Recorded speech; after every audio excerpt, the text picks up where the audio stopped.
বাংলাদেশের ব্যাপারে সকলে অ্যালার্ট থাকবেন।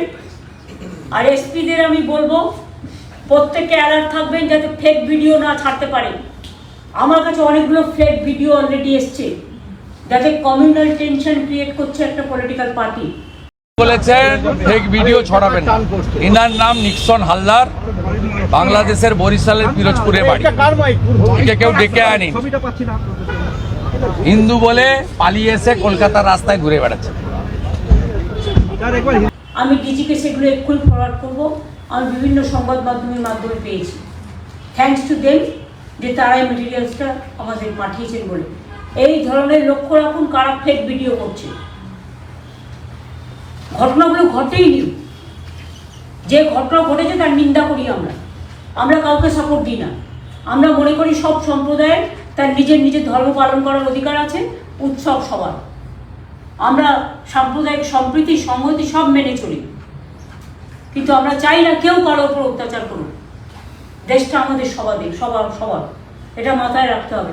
আমি পাঠাচ্ছি কিছু, এবং এসপিদেরও বলবো cyber crime, please strong your cyber crime and deputed a nodal officer to see the fake video. আমি ডিএমদেরও বলবো একজন করে নোডাল অফিসার রেখে দিন। আর আপনারা জেলায় যে ভালো কাজগুলো করেন সেগুলো সেই নোডাল অফিসারও টুইটার ফেসবুকে করবে। আমাদের বাংলার মুখে বা আমাদের যে সমস্ত ভালো কাজগুলো হয় আমরা অনেক সময় যেগুলো জানাই সেগুলোও মানুষের কাছে পৌঁছে দেবেন। এটা মাথায় রাখতে হবে। Government is government, politics is politics. গভর্নমেন্টের কাজগুলো আপনাদের লক্ষ্য রাখতে হবে ভালো করে। আমরা মিটিংটা শেষ করবো, আমাদের সবার অ্যাপয়েন্টমেন্ট আছে। থ্যাংক ইউ সবাইকে যারা অ্যাটেন্ড করেছেন। সংবাদ মাধ্যমকে ধন্যবাদ এবং এই টিমকেও, আইটি টিমকেও ধন্যবাদ। বলেছেন ফেক ভিডিও ছড়াবেন না। ইনার নাম নিক্সন হালদার, বাংলাদেশের বরিশালের পিরোজপুরে বাড়ি। একে কেউ ডেকে আনি, হিন্দু বলে পালিয়ে এসে কলকাতার রাস্তায় ঘুরে বেড়াচ্ছে।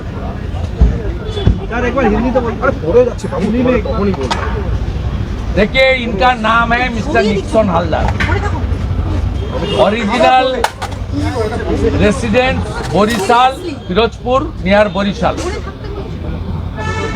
उसको घर छोड़ने मजबूर हुआ, इसलिए वो हिंदू है। ममता बनर्जी जो बोल रहा है ना, ये एक एग्जाम्पल है। इस तरीके से लाखों हिंदू को घर बार छोड़ना पड़ा।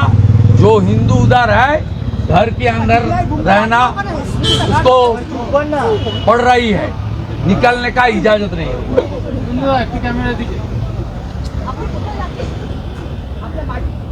বললেন তো পিরোজপুর বরিশাল, ঠিক আছে। আমার একটা বিষয়, মুখ্যমন্ত্রীর একটা শিডিউল থাকে, তিনি দার্জিলিংয়ে যান, একটা শিডিউল থাকে, আর ডিসেম্বর মাসে একবার দীঘা যান, এটাও তার শিডিউলের মতো। এটা নিয়ে নতুন কিছু প্রাপ্তি হবে এটা আশা করা বৃথা।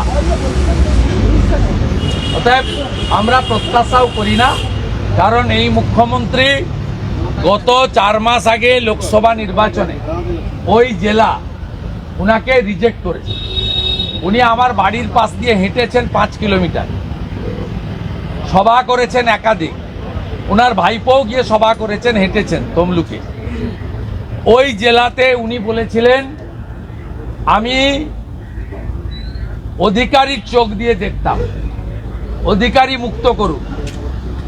পূর্ব মেদিনীপুরের মানুষ সৌমেন্দু অধিকারীকে প্রায় 50,000 ভোটে, জাস্টিস অভিজিৎ গাঙ্গুলিকে প্রায় 80,000 ভোটে জিতিয়ে 46% ভোট বিজেপিকে দিয়ে 16টা বিধানসভার 15টাতে উনার পার্টিকে হারিয়ে পিসি মুক্ত, অধিকারী মুক্ত নয়, পিসি মুক্ত পূর্ব মেদিনীপুর করেছেন।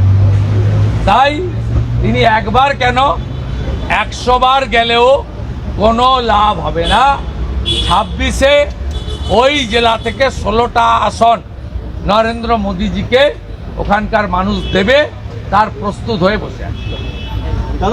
আমার বলার কিছু নেই। মুখ্যমন্ত্রী একটু আগে আধ ঘন্টা আগে ফেক বলেছে। এই সব ফেক। মুখ্যমন্ত্রী যে নিজে ফেক, একটাও সত্যি কথা বলে না। এই বরিশালের হালদার পরিবার, হালদাররা শিডিউল কাস্ট, তফসিলি পরিবার, সবচেয়ে বেশি অত্যাচারিত হচ্ছে জনজাতিরা, চাকমা, মারবা, ত্রিপুরা, আর সবচেয়ে বেশি অত্যাচারিত হচ্ছে নমশূদ্র, মতুয়া, হালদার, এই পরিবারগুলো। আমরা এদের পাশে আছি। মোটা কাপড়, মোটা ভাতের অসুবিধা হবে না, দরকার হলে বাড়ি খুলে এদেরকে রাখবো। এনাদের কি সিএ অবিলম্বে দেওয়া উচিত আপনি মনে করছেন এই মুহূর্তে? দেখুন, আমি বিজেপির আমি বিজেপির এমএলএ। ভারত সরকার মোদীজির নেতৃত্বে চলছে, তারা যথা সময়ে যা করার করবে। আমি বারে বারে বলেছি, আমাদের বিশ্বাস প্রধানমন্ত্রীর উপর আছে। আগ বাড়িয়ে আমার এসব নিয়ে বক্তব্য রাখার কিছু নেই। আমি প্রতিবাদ করছি, আমি পাশে দাঁড়াচ্ছি আমার সহকর্মীদের নিয়ে আমার সীমাবদ্ধ ক্ষমতার মধ্যে।